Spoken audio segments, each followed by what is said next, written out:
2001년 9월 11일 어떤 일이 벌어졌는지 저와 여러분은 잘 알고 있습니다. CNN을 통해서 너무나 상세하게 보도가 되었죠. 피랍된 항공기 2대가 뉴욕의 심장부인 쌍둥이 빌딩을 강타하면서 화염에 휩싸였고, 수많은 사람들이 살기 위해서 그곳에서 뛰어내렸고, 이 와중에 건물이 붕괴가 되면서 3,000명 가까운 사람들이 그날 그 즉시 사망하고 말았습니다. 여러분, 그런데 알고 보니까 그 당시 피랍된 항공기가 2대뿐 아니라 실은 4대였었습니다. 3대는 실제 항공기 테러에 활용이 되었죠. 이 항공기 피랍 사태를 겪으면서 미 당국에서는 모든 항공기마다, 자국을 출입하는 모든 항공기마다 수사관을 승객으로 위장해서 탑승시키고 있습니다. 이 승객으로 위장한 수사관, 이 수사관을 소재로 2014년에 할리우드 영화가 하나 개봉이 됐습니다. 테이큰이라는 영화로 유명해진 리암 니슨이라는 사람이 주연한 논스톱이라는 영화인데요. 런던행 비행기에 몸을 싣던 수사관 빌에게 의문의 협박 문자 한 통이 도착하는 것으로 영화가 시작을 합니다. 1억 5천만 달러를 입금시켜라. 입금을 지연할 시 20분마다 한 명씩을 살해하겠다. 그리고 최종까지, 마지막까지 입금을 시키지 않으면 항공기를 폭파시키겠다. 누가 보더라도 말도 안 되는 그런 장난 문자 아니겠습니까? 그래서 수사관 빌은 별 이상하지 않게 그냥 장난으로 치부하면서 웃어 넘겼는데, 그런데 20분이 지났을 때 정말 승객 중에 한 명이 알 수 없는 일에 의해, 알 수 없는 누군가에 의해서 사망하게 됩니다. 이제 수사관 빌이 다급해지기 시작했죠. 모든 승객들을 용의선상에 올려놓고 범인을 색출하기 시작합니다. 그러면서 가장 유력한 용의자로 생각되는 사람을 체포합니다. 근데 승객들이 보기에는 이 수사관이 굉장히 폭력적으로 진압을 했기에 이 수사관에 대해서 안 좋은, 좋지 않은 감정을 가지게 되었는데, 때마침 기내 TV로 뉴스가 보도가 됩니다. 런던행 비행기가 이 테러범에 의해서 납치가 되었다. 그런데 그 테러범이 이 사람이다 하면서 얼굴을 딱 띄우는데 그 사람이 수사관 빌이었습니다. 범인을 체포하고 있는데 본인이 이 납치범이라니요. 그러니 승객들 모두가 이 빌을 강력하게 저항하기 시작했죠. 이렇게 긴장이 고조되는 와중에 사건의 진범이 등장합니다. 영화 종영되기 13분 전에 비로소 진범이 등장하는데, 범인이 알고 보니까 한 명이 아니라 2명이었습니다. 범인 중에 한 명은 이 수사관 빌을 도와서 진짜 범인을 색출하던 조력자였습니다. 영화 논스톱은 모든 헐리우드 영화 공식대로 수사관 빌의 영웅적인 모습으로 종료가 됩니다. 범인을 모두 제압하고 승객을 모두 구출해 내죠. 물론 이 와중에 비행기가 불시착하게 되는 어려움은 있었지만 영웅에 의해서 모든 문제가 해결이 됐습니다. 여러분, 근데 혹시 이 범인이 협박 문자를 보낸 다음에 양심의 큰 가책을 느껴서 이 수사관에게 가서 이렇게 고백하면 어떤 일이 벌어졌을까요?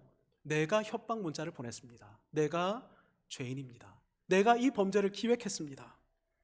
여러분, 이렇게 고백했다면 아무런 일도 벌어지지 않았을 것입니다. 한 명도 사망하지 않았을 것이고, 강압적인 수사도 벌어지지 않았을 것입니다. 긴장이니 폭발이니 불시착이니 어떤 재난도 일어나지 않았을 것입니다. 그저 이 런던행 항공기는 순탄하게 항해해서 그냥 런던까지 도착하고 이 사람들은 또 일상의 삶을 살아갔을 것입니다. 내가 범인입니다. 내가 잘못했습니다. 재미없는 말 같아 보이는 말이지만 여러분, 이 고백은 놀랍게도 개선과 회복의 씨앗이 되는 말이죠. 물론 이런 고백을 이 세상에서 만나는 건 정말 쉽지 않습니다. 세상 사람들은 잘못해도 절대 잘못했다고 잘 말하지 않는 것이죠. 그런데 1907년 대한민국 평양에서 이렇게 고백하는 사람들이 등장하기 시작했습니다. 범인들이 피해자를 직접적으로 찾아가서 자기 죄를 이렇게 고백하기 시작한 것입니다. 그때 그 범죄를 저지른 사람이 바로 저였습니다. 많이 아프셨죠? 정말 죄송합니다. 윤승근이라는 분이 계신데요. 이분이 교회 역사에 등장하는 분입니다. 윤승근이라는 분이 말씀 사경에 참석해서 크게 은혜를 받았습니다. 오늘날처럼 교통이 좋지 않았습니다. 그래서 어떤 교회에서 말씀 사경회가 열린다 그러면 수많은 사람들이 335 걸어서 그곳으로 방문했고 아무도 밥을 안 줬습니다. 스스로 솥단지를 들고 가서 솥에서 밥을 하면서 말씀 사경회를 사모함으로 당시에는 참석했었는데요. 이 윤승근이라는 분이 이 말씀 사경회에서 은혜 받고 도전받고 성령의 역사를 체험했습니다. 그러면서 사경회 이후에 집까지 3일 길을 걸어가는데 성령 하나님께서 그의 과거의 죄악들을 하나하나 조명해 주기 시작하셨습니다. 마치 이 테이프에 이렇게 그림이 보이는 것처럼 지나간 이 과거가 하나하나씩 눈앞에 보이기 시작했던 것이죠. 그래서 이분이 3일 길을 걸어가는 내내 죄가 떠오르면 그 앞에서 무릎 꿇고 회개하고 다시 일어나서 걷다가 또 깨닫게 되면 또 엎드려서 회개하고 이러면서 3일 길을 걸었습니다. 그러다가 특별히 10년 전의 사건이 떠올랐습니다. 이분이 정부의 화폐 주전소에서 일을 했는데 담당 관리가 잘못해서 이 윤승근이라는 분에게 2달치 봉급을 주고 만 것입니다. 관리도 몰랐고 어떤 기록도 남지 않았습니다. 윤승근 본인 말고는 아무도 이 사실을 알지 못하고 있었습니다. 여러분, 더군다나 이게 몇 년 전 일이라고요? 10년 전 일입니다. 강산도 변한다는 일 아니겠습니까? 그런데 윤승근은 달랐습니다. 돈을 횡령했다는 사실에 성령께서 이 사실을 조명해 주셨을 때 통회에 자복했습니다. 그리고 집으로 돌아가자마자 이 문제를 어떻게 해결할까 고민하던 와중에 원금뿐만 아니라 10년간의 이자를 쳐서 정부에 반납하자, 이런 결단을 하게 되고 곧바로 돈을 구해서 관리를 찾아가 반납을 했습니다. 여러분, 관리가 깜짝 놀랐습니다. 돈을 많이 받으면 그냥 입 닫고 싹 지나치게 마련인데 돈을 반납하는 사람을 한 번도 본 적이 없었기 때문이죠. 그래서 영수 처리를 어떻게 해야 하나 고민하다가 이 관리가 영수증에 이름을 하나 써줬습니다. 양심전. 양심을 가지고 당신이 반납했기 때문에 이 영수증의 이름은 양심전입니다. 이 사건 이후에 한국교회가 양심전 운동을 벌이기 시작했습니다. 횡령한 것이 있다면 돌려주자. 교회가 자발적으로 이런 운동을 교회 안에서 벌이기 시작했던 것이죠. 이 와중에 어떤 사람은 공동체 앞에서 과거 자신이 강도 행각을 벌였던 강도였습니다, 이렇게 고백하며 통에 자복하며 하나님 앞에 회개하며 눈물을 흘렸습니다. 뿐만 아니라 자기 발로 경찰서로 가서 사건을 진술하고 스스로 구속이 되었죠. 도둑 맞았던 물건들이 원래 주인에게로 돌아오기 시작했습니다. 도둑 맞았던 돈들도 원래 주인에게로 돌아오기 시작했습니다. 오랫동안 갚지 않았던 빚들이, 여러분, 이때 이 양심적 운동을 벌일 때 청산되는 역사가 일어나기 시작했습니다. 1907년 평양 대부흥을 기점으로 이런 일들이 대한민국 평양을 중심으로 해서 전 한국 공동체로 퍼져가기 시작했습니다.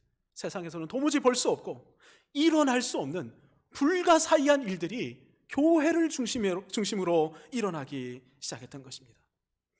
당시 한국에서 선교사역을 감당하던 미국 선교사 게일이라는 분이 계셨는데 이분이 이 대부흥의 현장을 직접 목도하면서 나중에 평가를 이렇게 내렸습니다. 전 한국인 공동체를 움직였던 영적인 변화였다. 교회만 움직였던 변화가 아니라 전 한국 공동체를 움직였던 변화였다. 여러분, 그래서 과거에 교회 집사라 그러면 사람들이 범상치 않게 봤습니다. 아, 당신이 교회 집사입니까? 제가 자라났던 경남 밀양의 한 시골 동네 장로님은 단순히 교회 장로가 아니었습니다. 이분은 동네 전체를 리드하는 장로님이었습니다. 한국교회 위상이 그때는 어마어마했었습니다. 선교사가 보기에도 너무나 영광스럽고 놀라운 일들이 벌어졌기에 전 한국인 공동체를 움직인 영적 변화, 탄성을 지르며 이렇게 고백했던 것이죠.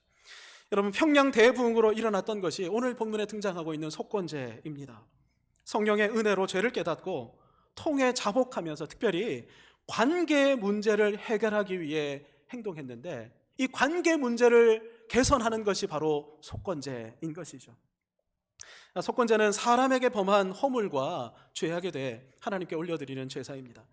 죄 문제를 다루는 제사를 속죄제라고 하지 않습니까? 그래서 속건제도 사실은 속죄제의 일종이지만 속죄제와는 구분됩니다. 속죄제는 하나님께 범한 죄, 이 죄를 해결하는 제사이고, 속건제는 사람에게 범한 죄, 물론 하나님 보시기에 하나님께도 범했지만 사람을 대상으로 하는 죄 문제를 해결하는 제사가 속건제인 것이죠.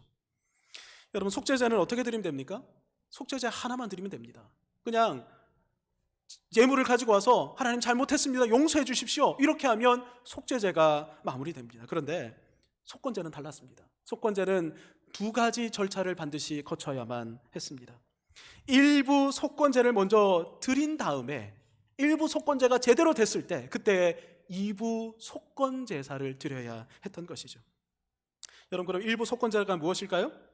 피해를 입혔던 당사자를 찾아가 관계를 회복하는 것이 일부 속건제입니다. 이 일부 속건제에 성공한 사람만이 2부 속건제사를 하나님 앞에 드릴 때 그때 하나님께서 그 제사를 연락하셨던 것이죠. 사람과의 관계에서 문제가 생겼습니다. 하나님 앞에 회개만 한다고 해결이 됩니까? 해결이 되지 않죠. 당사자와 관계를 회복하지 않으면 해결이 되지 않는 것입니다. 그래서 관계 회복을 이룬 다음에 그때 하나님께서는 속건제사를 나에게 가지고 나와라, 그러면 내가 너의 마음을 만져주고 너의 인생 가운데 은혜를 베풀어 줄게, 이렇게 약속하셨던 것입니다. 마태복음 5장을 보면 주님은 이렇게 말씀하십니다. 나는 너희에게 이르노니 형제에게 노하는 자마다 심판을 받게 되고 형제를 나가라 하는 자는 공회에 잡혀가게 되고 미련한 놈이라 하는 자는 지옥불에 들어가게 되리라. 여러분, 형제를 모욕하게 되면 어떻게 됩니까? 그 형제와의 관계가 깨지게 됩니다. 손상이 되게 되죠. 그러면 그때부터 지옥불이 인생 가운데 지펴지기 시작합니다. 여러분, 지옥불의 특징이 뭡니까? 세상의 모든 불은 진압이 가능합니다. 그런데 지옥불은 진압이 안 되는 불입니다.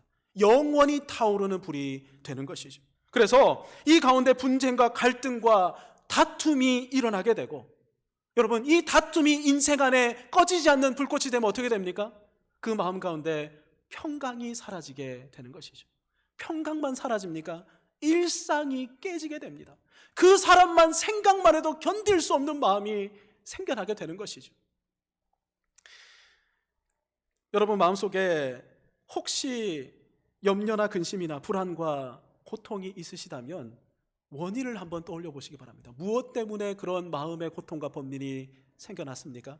대부분은 관계 때문에 상처가 벌어져서 관계에 손상이 생겼기에 여러분 마음 안에 해결되지 못하는 그런 마음들이 존재하고 있을 것입니다.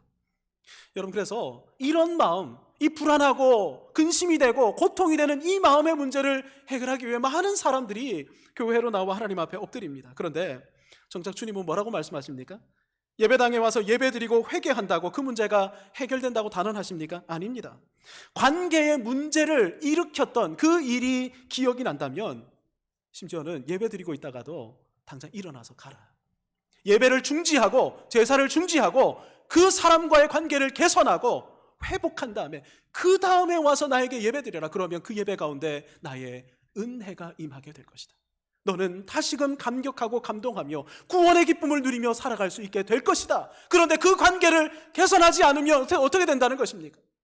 그 문제, 마음 안에 번민이 끊이지 않게 되는 것입니다. 예배를 드렸음에도 문제가 개선이 되지 않게 되는 것입니다. 여러분, 주님이 속건제를 가르치셨던 것입니다. 그런데 주님의 이 가르침을 외면한 채 예배만 드리고 계시는 분들이 계십니다. 일부 속건제는 거부한 채 속건 제사만으로 만족하고 있는 분들이 상당한 것이죠. 사람과의 관계가 뭐가 중요해? 하나님만 제대로 섬기면 되지. 여러분, 그런데 하나님, 주님은 뭐라고 말씀하십니까? 이 지극히 작은 자 하나에게 하지 아니한 것은 곧 내게 하지 않은 거야. 너 나를 사랑한다고, 나를 섬긴다고? 그러면 관계를 개선해야 돼. 그것이 나를 사랑하는 거야. 주님은 그렇게 말씀하고 계시는 것입니다. 하나님이 뭘 원하십니까?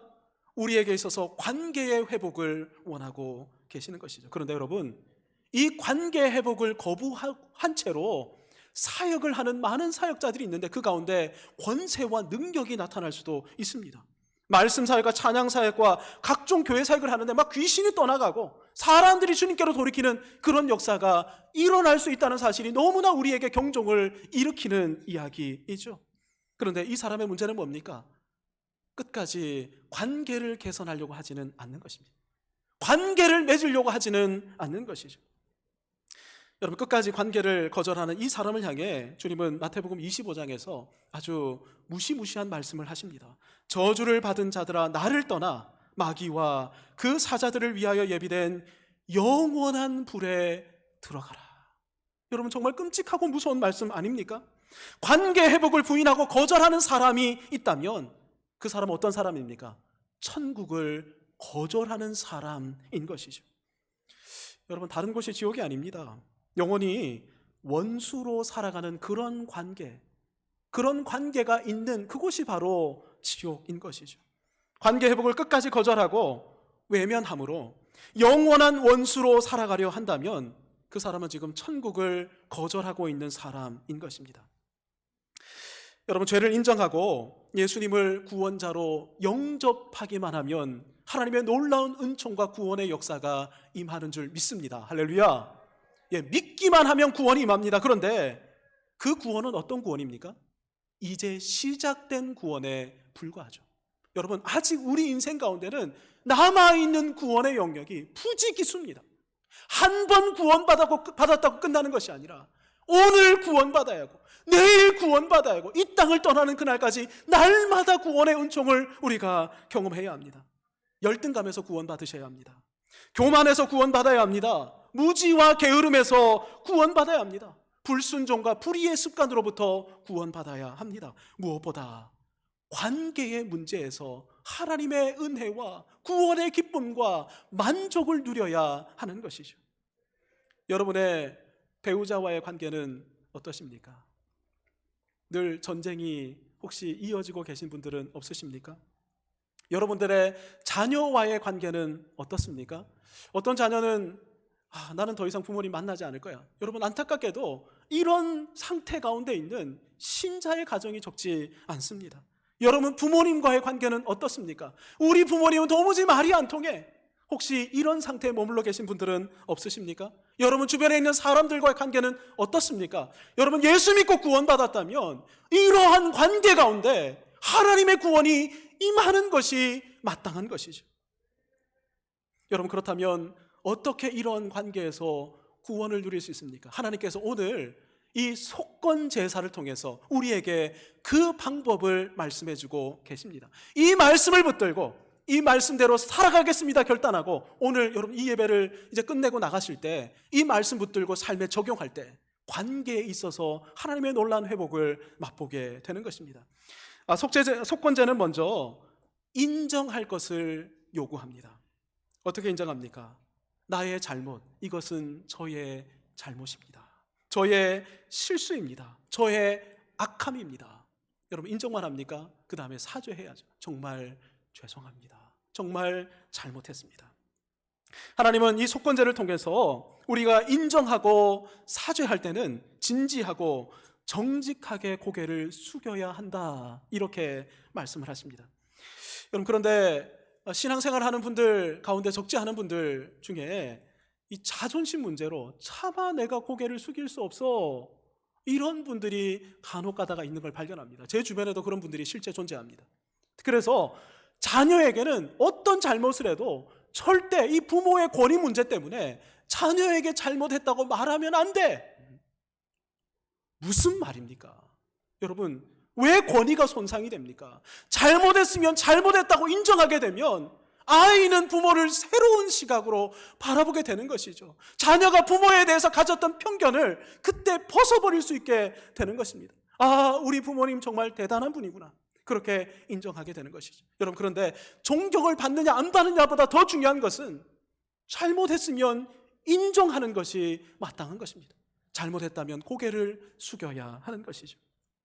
속건제는 잘못을 인정하는 것으로 머무르지 않고 반드시 그 피해에 대해서 보상해야 한다, 그렇게 가르칩니다.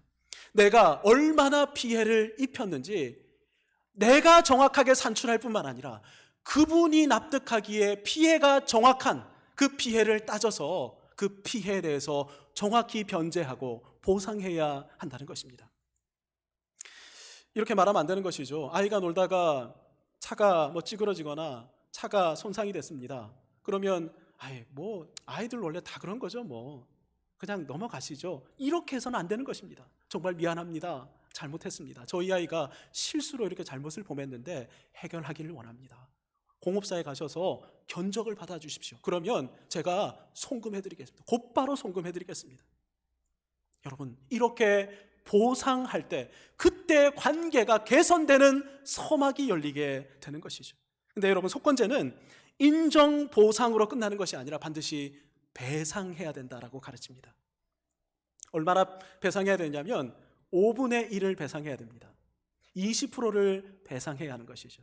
만약에 100만 원의 손해를 입혔다면 죄송합니다, 잘못했습니다 인정하고 사죄한 다음에 100만 원을 변제하고 20만 원을 추가로 배상해야 하는 것입니다. 여러분, 왜 주님께서 배상을 가르치실까요?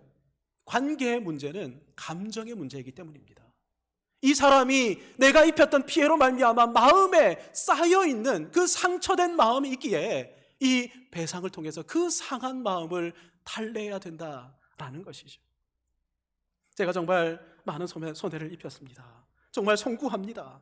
당연히 드려야 하는 보상금과 배상금이 여기 있습니다. 이것 받아주시고 제발 맺혀있는 마음을 풀어주십시오. 그래서 저는 간절히 원합니다. 이전처럼 당신과 제가 커피를 마시고 그리고 함께 음식점을 드나들면서 많은 이야기를 했던 그 과거의 그 관계로 어떻게든 돌이키고 싶습니다. 제발 저의 마음을 받아주십시오. 여러분, 여기까지가 뭐라고요? 일부 속건제입니다. 하나님께서는 이 일부 속건제를 통해서 사람과 관계를 회복하기 원한다면 내가 원하는 대로 회복하려고 하는 것이 아니라 그 사람의 감정과 그 사람의 마음을 고려할 때 그때 그 관계가 개선될 수 있다, 이렇게 가르쳐주고 계시는 것입니다. 우리가 살아가다 보면 내 입에서 부주의한 한마디가 튀어나와서 그 말들이 돌고 돌아서 또 문제를 일으키는 경우 아마 많이 경험해 보셨을 것입니다. 저도 마찬가지였는데요. 제가 전도사 시절에 한 교회를 섬기면서 어떤 지체에 대해서 지나가면서 한마디 했는데 그 말이 돌고 또 확대되고 그래서 마침내 그 사람 귀에 들어갔을 때 관계가 얼마나 손상됐는지 모릅니다. 그리고 심지어는 그 친구의 가정하고도 제가 굉장히 어색한 관계가 됐었던 적이 있습니다. 제가 이걸 인지하고 나서 그분이 속해 있던 공동체 예배에 참석했습니다. 그리고 예배가 끝난 다음에 그 담당하시는 목회자에게 양해를 구한 다음 앞에 딱 섰습니다. 그리고 고백을 했습니다. 제가 누구에 대해서 이런 말을 그때 했었습니다. 뜻하지 않게 이 말이 큰 상처가 되었습니다. 정말 죄송합니다. 정말 잘못했습니다. 제발 용서해 주시고 우리 좋은 관계로 지냈으면 좋겠습니다. 제가 공식적으로 일부 속건제를 드렸습니다. 그럼 어떤 일이 벌어졌을까요? 어색했던 모든 관계가 다 청산되었습니다. 그분하고 관계가 회복됐을 뿐만 아니라 그분의 가족들하고도 정말 좋은 관계가 형성이 되었습니다. 얼마나 좋은 관계가 형성되었는지 제가 그 당시에 중고등부를 섬기고 있었는데 그때 그 상처를 받았다고 생각했던 한 분이 전사님, 제가 내년에 중고등부 교사가 되고 싶습니다. 헌신하고 싶습니다. 동력하고 싶습니다. 여러분, 그래서 얼마나 재미있게 그분과 동력하며 사역했는지 모릅니다. 주님이 뭐라고 말씀하십니까? 어떻게든 관계를 회복하여라. 그러면 내가 너희에게 주려고 하는 천국을 맛보게 될 것이다. 주님이 속건제를 통해서 우리에게 이렇게 말씀하고 계시는 것입니다. 주여 보시옵소서, 내 소유의 절반을 가난한 자들에게 주겠사오며 만일 누구의 것을 속여 빼앗은 일이 있으면 내 갑절이나 갚겠나이다. 누구의 고백입니까? 주님을 만났던 삭개오의 고백이죠. 주님이 그를 찾아오시는 놀라운 은혜를 체험하면서 그의 마음이 고침받으면서 그 안에 공동체와 관계 맺고 싶다는 강력한 열망이 일어나게 되었던 것입니다. 그래서 어떻게 합니까? 배상은 여러분 20%만 하면 됩니다. 그런데 삭개오는 4배를 배상하겠다고 그럽니다. 원금 상한의 4배 배상이면 5배를 주는 것이죠. 왜 이렇게 합니까? 어떻게든 관계를 회복하고 싶다는 것입니다. 이것이 삭개오 안에 거룩한 열망으로 불타올랐던 것이죠. 여러분, 이 삭개오의 모습을 보시고 주님이 이렇게 공언하십니다. 오늘 구원이 이 집에 이르렀으니 이 사람도 아브라함의 자손이로다. 할렐루야. 일부 속건제만 제대로 드리면 구원이 임하게 됩니다. 여러분, 이 상태에서, 이 구원을 경험하는 상태에서, 구원의 은혜를 맛보고 있는 상태에서 속건제사로 하나님 앞에 나가야 하는 것이죠. 이 속건제사를 드리며 나갈 때 어떤 마음으로 나가겠습니까? 이미 하나님의 방법대로 살아가니 하나님의 놀라운 은혜로 말미암아 깨져있던 관계가 복원되고 회복되는 은혜와 감격을 가지고 있습니다. 그러니 하나님 앞에 제사 드리며 예배 드릴 때는 놀라운 은혜와 감격 가운데, 하나님 정말 그렇군요, 하나님의 방법대로 살았더니 문제가 해결되는군요, 하나님은 살아계시군요. 여러분, 이렇게 하나님을 인정하면서 찬양할 때도 힘있게 찬양할 것이고 기도할 때도 눈물로 기도하게 될 것입니다. 여러분, 이것이 하나님께서 속건제사를 통해서 저와 여러분에게 허락해 주시는 은혜인 것입니다. 교육자 수련회 찬양을 제가 자주 인도했었는데요, 언젠가 찬양을 인도했을 때입니다. 여러분 잘 아시는 십자가 내가 처음 볼 때에 이 찬양으로 찬양을 인도했을 때 3절을 불렀습니다. 늘 울어도 그 큰 은혜 다 갚을 수 없네. 나 주님께 몸 바쳐서 주의 일 힘쓰리. 늘 울어도 그 큰 은혜 다 갚을 수 없네. 이렇게 찬양하는데 제가 울라고 시키지도 않았는데 교육자들이 다 흩어져서 다 그곳에서 찬양하면서 눈물을 훔치기 시작했습니다. 십자가의 은혜를 경험한 사람들은 십자가를 노래할 때 그냥 있을 수가 없는 것이죠. 벅차오르는 감격이 그의 삶을 지배하게 되는 것입니다. 여러분, 말씀대로 살아갈 때 말씀이 내 삶 가운데 이루어지는 그런 간증거리가 우리 안에 존재하고 있다면 우리가 그냥 예배드릴 수 있겠습니까? 할렐루야 찬양하고 들리는 말씀이 들릴 때마다 큰 소리로 아멘으로 화답하고 하나님 말씀이 내 삶을 향해 촉구하고 있다면 하나님, 내가 정말 그 말씀대로 내 인생을 드리겠습니다, 이렇게 결단하는 일이 매주일 우리 가운데 벌어지게 될 것입니다. 사랑하는 성도 여러분, 하나님은 오늘 말씀을 통해서 우리에게 속건제에 헌신하라고 요청하고 계십니다. 왜 속건제에 헌신하라는 것입니까? 그럴 때 관계 가운데 하나님의 통치와 천국이 임하게 되기 때문입니다. 하나님께서 주시는 속건제로 말미암는 놀라운 은혜와 복, 이 복이 이번 한 주간 그리고 이후의 삶을 살아가는 저와 여러분의 모든 그리스도인의 삶의 여정 가운데 충만하게 되기를, 순종하며 나가는 사람들마다 맛보게 되기를 주님의 이름으로 축복합니다. 아멘. 우리 주신 말씀 붙들고 주님 말씀하시면 내가 나아가겠습니다. 오늘 주신 이 말씀 붙들고 제가 하나님 저로 말미암아, 저의 실수와 잘못으로 말미암아 깨진 관계가 있다면 나아가겠습니다. 혹은 누군가 나에게 상처를 입혔다면 그를 용납하고 용서하겠습니다. 그 자리로 주님 내가 나아가겠습니다. 우리 결단하면서 함께 찬양